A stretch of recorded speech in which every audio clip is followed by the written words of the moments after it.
السلام علیکم friend, slide education میں آپ کو ویلکم کرتا ہوں۔ فرینڈ، آج کا جو ہمارا ٹاپک ہے وہ ہم ڈسکس کریں گے لاہور قرارداد۔ تو فرینڈز، اب سے گزارش ہے کہ میرے چینل کو سبسکرائب کریں، لائک کریں اور ساتھ میں بیل آئیکن پہ پریس کریں تاکہ آپ کو ہماری ہر نیو آنے والی ویڈیو ملتی رہے۔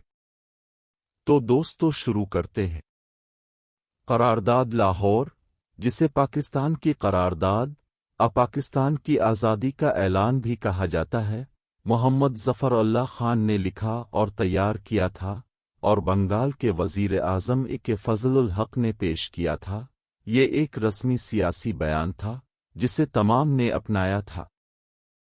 انڈیا مسلم لیگ نے 24 مارچ 1940 کو لاہور میں اپنے 3 روزہ جنرل اجلاس کے موقع پر قرارداد میں آزاد ریاستوں کا مطالبہ کیا گیا، جیسا کہ بیان میں دیکھا گیا ہے کہ جغرافیائی طور پر متصل اکائیاں حد بندی والے خطے ہیں جن کی تشکیل کی جانی چاہیے اس طرح کی علاقائی تبدیلیوں کے ساتھ، جیسا کہ ضروری ہو سکتا ہے کہ جن علاقوں میں مسلمان عددی طور پر اکثریت میں ہیں، جیسا کہ برطانوی کے شمال مغربی اور مشرقی علاقوں میں، ہندوستان کو آزاد ریاستوں کی تشکیل کے لیے گروپ کیا جانا چاہیے جس میں آئینی اکائیوں کو خود مختار اور خود مختار ہونا چاہیے۔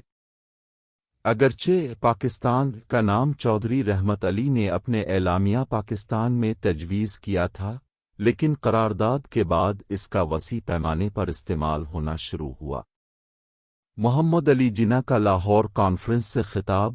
سٹینلے وولپرٹ کے مطابق وہ لمحہ تھا جب جناح، جو ہندو مسلم اتحاد کے ایک سابق حامی تھے، اٹل طور پر خود کو ایک آزاد پاکستان کی لڑائی کے لیڈر میں تبدیل کر چکے تھے۔